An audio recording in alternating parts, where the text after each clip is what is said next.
India's road safety was in crisis and it affected Maybe the 3 who were gone were alive today because they could have been recovered from where they fell.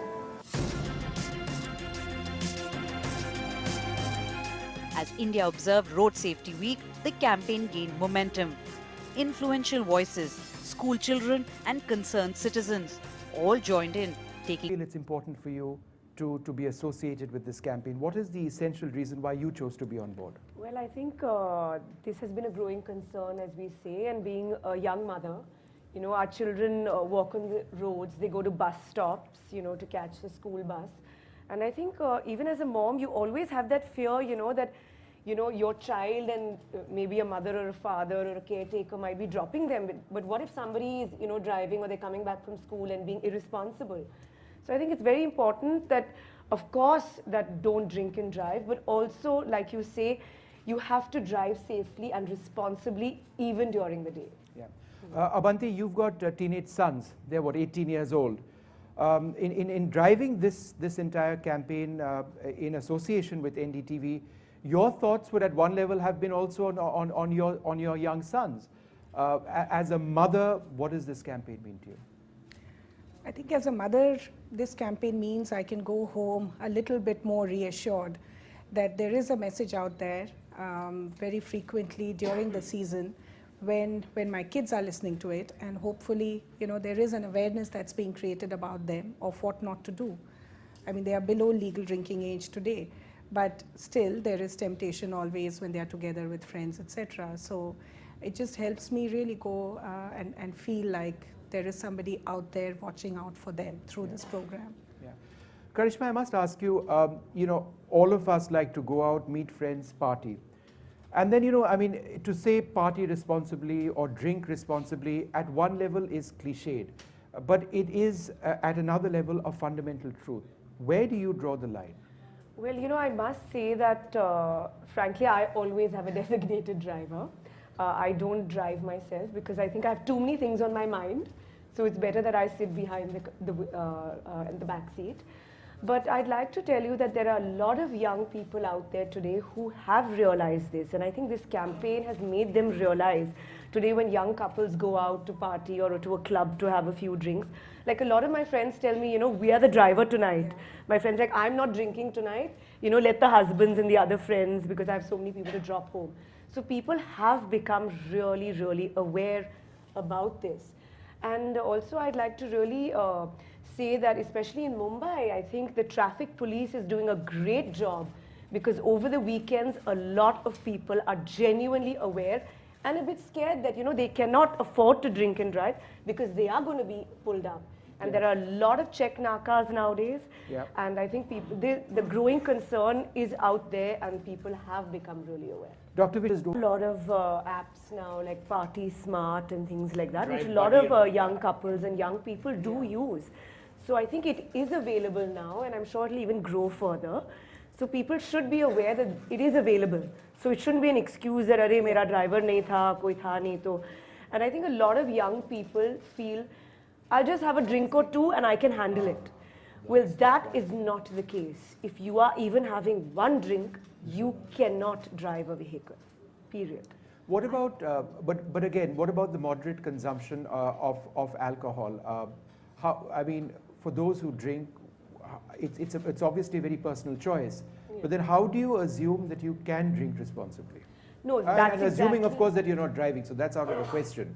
But then just being responsible as a drinker, I mean, how do you actually figure out where to stop? Well, I think it's from person to person. Like basically, I mean, I don't like alcohol, but there are some people who enjoy a drink like every night. So I think for health reasons also nowadays you hear, you know, people will say, you know, I've had one drink or two drinks. But then there are people who think, you know, they can have 10 drinks and be totally fine, which is unrealistic. See, so there is no really a demarcation. See, the stigmatization should not be of alcohol. It should be of irresponsible behavior. It's the responsibility. I think the responsibility quotient in public at large. Are we responsible? Are we going to take onus? If you go out and drink, are you going to take care of yourselves? And another good thing is, gone are the days when you think you can just bribe the cop. Because now, It's impossible for you to be even doing that. And you would The have kind of changed. I was waiting for that. I was waiting for that comment, Sohail. But I think more importantly, the fines have been raised, I mean, almost tenfold. Yeah. So somebody who's going to be irresponsible also realizes that there's a huge price to pay. So I think as a society, if we talk about responsibility rather than getting into sermonizing that you must not drink or you must drink, but about the importance of not drinking and driving. And that's why I'd like to compliment NDTV, because you all are one of the few channels that have a collective conscience to talk about these issues rather than who said what and who did what. Yeah. See, many years ago in New York, there's a campaign which was run by young people, which basically talked about peer respect, peer approval, and peer disapproval. So it wasn't about whether you were drinking too much or drinking less. It was what you were doing after the drinking. You know, if you were irresponsible to drive, if you were irresponsible to, if you were misbehaving and that kind of stuff. Social shaming is a very important tool, but you've got to figure the contours of social shaming. Here what happens is a lot of machismo is associated with a guy who drinks and drives, thinking, doesn't matter. Haryana is the Wild West. So, if you actually look at those areas, and if you don't have social shaming blended with demonstrable punishment, which is very penal in purview, you won't be able to solve this problem. And Shaji, in fact, you can take that, sir. Where do you believe we need to go as far as better punishments or punishments which actually make a point, not just a 100 rupee fine? So, just like Mr. Seth said, just few days ago, our own electrician who was driving a scooter was caught by a police constable. And he went and told him, and he phones me that he had only one bottle of beer, and why the constable should catch me. He was talking to me in Marathi. But the constable said, Sahib, tani kai khela maide? What he has done, he has taken a beer, and he says only one. And I know he has taken 3. I said, I don't know him. So I also told him, I don't know him. So he was ashamed. So he was very annoyed and doesn't come to my house anymore. Because I said, I don't recognize you because you are drunk. You had a point, Dr. Oak? Suspending the driving license for at least 3 months is the first act that needs to be done. Because nowadays the metros at least are running to a situation that if my license is suspended, I'm going to have it for 3 months. And that would deter me from driving. And moreover, I think so it's the culture. I should be ashamed of taking away life by my reckless act, something which he has done, something which he has given. I have no moral authority, any authority to take the life away by doing an accident. Okay, well, we are almost completely out of time, but Abanti, one in shaping in public opinion, in going on the right road, as it were. So I think 3 things really. The first is that we kind of continue to create awareness around new laws and new legislation which have come in. So last year we did the Good Samaritan. This year, hopefully, if the Motor Vehicles Act comes through with the Parliament, then really creating that awareness. I think that's important. The second is, how do we, make sure that the on-ground momentum is spread to more cities, more people. So, in marketing language, we say broaden the reach of what we are doing. And third is really, how do we bring in more engagement and not just, one-way kind of sermonization. And that's why we thought for this season, we are actually going to move from a negative message like don't drink and drive, which feels like a stick, to a rallying cry for a positive action, which is get a designated driver, so that people know, okay, I don't do that, but then what do I do? And so we make that the mantra, so there is a behavior shift that people can connect to and get engaged with.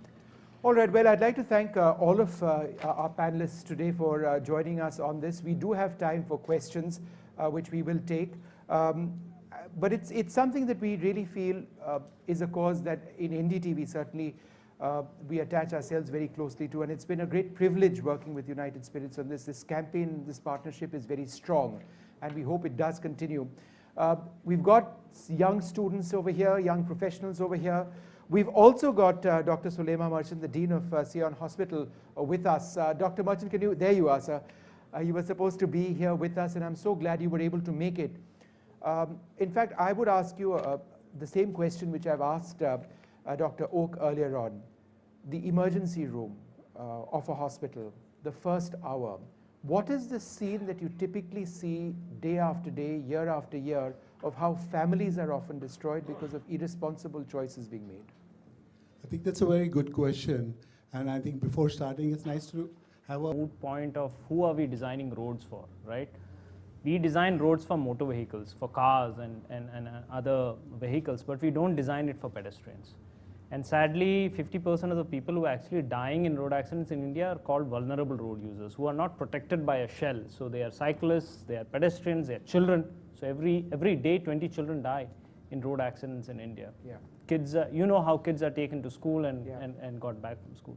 I think we have to move towards, and there are a lot of cities in the world, third world countries, like Bogota, for example, they're moving towards pedestrian-friendly roads. So the right of way should be of the pedestrian, not of the car vehicle. Any other questions? And if you could just be, yes, sir, over there. If you can ask a question, sir, and point out who you want to. Hello. Yeah. Good afternoon to all. This is Raj from spicystrasmobile.com. I'd like to ask Karisma Kapoor that do you think a celebrity can change some society, can bring a change in society?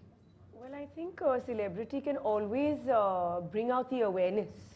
And I think like Virat is also part of this campaign. I was there in 2014 in Bangalore. So I think we can, influence the people, the youth, everyone out there. So I think it can make a change. And we do try in our own way to do that.